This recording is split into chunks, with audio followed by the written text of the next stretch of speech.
Have been under this impression.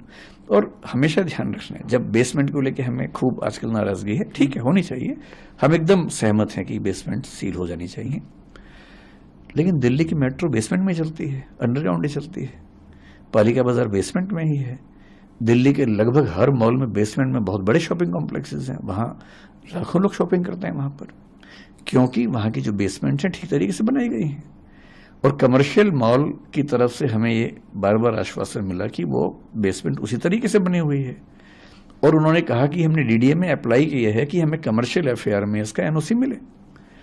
अगर commercial NOC मिल जाता, NOC क्यों नहीं मिल रहा? डीडीए का मानना है कि ये काम एमसीडी का है, एमसीडी का मानना है कि काम डीडीए का है। एमसीडी ने कई पत्र डीडीए को लिखे, डीडीए ने कई पत्रों में जवाब एमसीडी को दिया, और यहां तक कहा कि हमारे पास डॉक्यूमेंट्स नहीं हैं, ये आपको देखना पड़ेगा।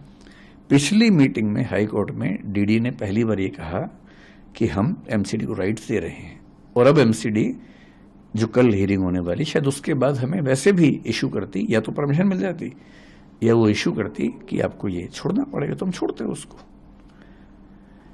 मतलब बेसमेंट होने मात्र से चीजें जैसी फैल जाती हैं। मैं आपसे फिर कह रहा हूं, ऑन रिकॉर्ड कह रहा हूं, उस बेसमेंट का पूरा लेआउट स्ट्रक्चर एमसीडी को हमने सबमिट किया हुआ है, डीडीए को सबमिट किया हुआ है, फायर डिपार्टमेंट को सबमिट किया हुआ है एनओसी के लिए कुछ महीने पहले। अब तक वहां से रिजेक्शन भी नहीं आया उसका, और उसमें 7 फायर एग्जिट्स बड़े बड़े, वो सब उसमें नक्शे में है, और नक्शे में नहीं है, वो रियलिटी में भी है। सर आपने अभी एक बात बोली, लेकिन इसके बावजूद पिछले 3 दिन में जो घटना घटी, उसे देखने के बाद मुझे एहसास है कि ये केयरलेसनेस थी, हमारे दिमाग में बात कभी नहीं आई।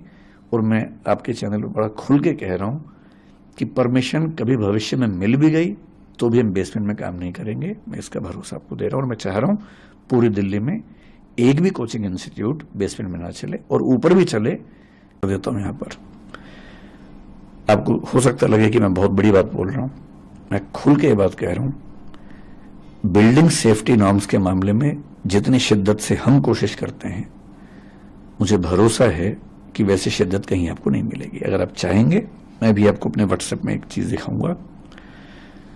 हमारे पास आप मुझे नहीं पता बाकी इंस्टीट्यूट क्या करते हैं, मैं अपना बता रहा हूं आपको। 2 महीने पहले, 3 महीने पहले हमने एक वैकेंसी निकाली, क्योंकि हमने 1.5 साल पहले एक डिविजनल हेड रैंक का ऑफिसर बनाया अपनी कंपनी। डिविजनल हेड हमारे यहाँ सीनियर मैनेजमेंट का पार्ट है, जो केवल सेफ्टी देखेगा बिल्डिंग्स की। उसका एक ही काम था, बिल्डिंग की सेफ्टी देखना। जनवरी 2023 में हमने एक व्हाट्सएप ग्रुप बनाया, मैं उसका मेंबर हूं। उस ग्रुप का काम क्या है? 16 पॉइंट्स उसमें लिखे हुए हैं, जिसमें एक लिखा हुआ है कि मैंने चेक कर लिया है कि सारे दरवाजे खुले हैं, फायर एग्जिट साफ है, उसमें कोई बाधा नहीं है, छत के दरवाजे खुले हुए हैं, कोई इमरजेंसी होने पर बच्चे बाहर निकल सकते हैं। सब 16 पॉइंट्स हैं उसमें। ये 16 के 16 पॉइंट्स पे हमारी हर बिल्डिंग के बिल्डिंग इंचार्ज को रोज, ये मैं महीने की बात नहीं कर रहा हूं, रोज की बात कर रहा हूं, एक अपडेट डालना होता है कि मैंने ये सारे 16 पॉइंट चेक कर लिए हैं, ये सारे ठीक हैं, अगर इसके बाद भी कोई दिक्कत आती है तो मैं इसके लिए जिम्मेदार हूं। ये रोज होता है, आप अगर व्हाट्सएप में देखना चाहेंगे इसके बाद देखिएगा, और ये हर बिल्डिंग के लिए रोज होता है। इसके अलावा 3 महीने पहले हमने एक वैकेंसी निकाली, 2 महीने पहले ज्वाइनिंग हुई मई के अंत में, एक ऐसे व्यक्ति की जिसका नाम ही है फायर एंड सेफ्टी ऑफिसर। उनका काम क्या है? वो 14 साल से बड़े बड़े मॉल, बड़े बड़े हॉस्पिटल्स में, फोर्टिस जैसे हॉस्पिटल में, एम्बियंस जैसे मॉल में फायर एंड सेफ्टी काम कर चुके हैं। वो दृष्टि के पेरोल पे हैं। उनका एक ही काम है कि सारी बिल्डिंग्स का ऑडिट करना, और जहां जरा भी दिक्कत है सेफ्टी के मामले में उसको ठीक करना। उनके अंडर हमने फायर मार्शल्स नियुक्त किए हैं अपनी बिल्डिंग्स में, ताकि कभी फायर की दिक्कत आए तो नॉर्मल स्टाफ ट्रेंड है हमारा नियम है कि जब भी कोई स्टाफ ज्वाइन करता है, MTS मल्टीटास्किंग स्टाफ जो होता है, 7 दिन के अंदर उसकी फायर ट्रेनिंग होती है। और इसके अलावा अब हम फायर मार्शल हर बिल्डिंग में अपॉइंट करें, ताकि कभी फायर हो जाए, क्योंकि वो ट्रेंड है, बहुत ज्यादा सीख के आए हैं, तो वो तुरंत आग बुझा देंगे, जबकि बाकी लोग शायद उतना तुरंत ना बुझा सके। हर क्लासरूम, हर ऑफिस में फायर एक्सटिंग्विशर्स हमने लगा रखे हैं, जो लगातार रिफिल होते हैं। मैं चाहूंगा कभी आपको मौका मिले, अगर आप सर्वे कर सकते हैं, दिल्ली या दिल्ली के बाहर हमारी किसी भी शाखा में जाइए, किसी भी क्लासरूम में जाइए, किसी भी बिल्डिंग में कम से कम 2 एग्जिट ना हो तो मैं जिम्मेदार हूं। हम ऐसी बिल्डिंग रेंट पे लेते ही नहीं जिसमें फायर एग्जिट ना हो। कई बिल्डिंग्स में आप देखेंगे लोहे का बहुत बड़ा फायर एग्जिट बना हुआ, चाहे करोल बाग में देखें, चाहे जयपुर में देखें, चाहे इलाहाबाद में देखिए। वो हमारी शर्त होती है। इंदौर में हमें 1.5 साल एक्स्ट्रा लग गया केवल इसलिए कि एक भी बिल्डिंग ऐसी नहीं मिल रही थी जहां 2 एग्जिट हो।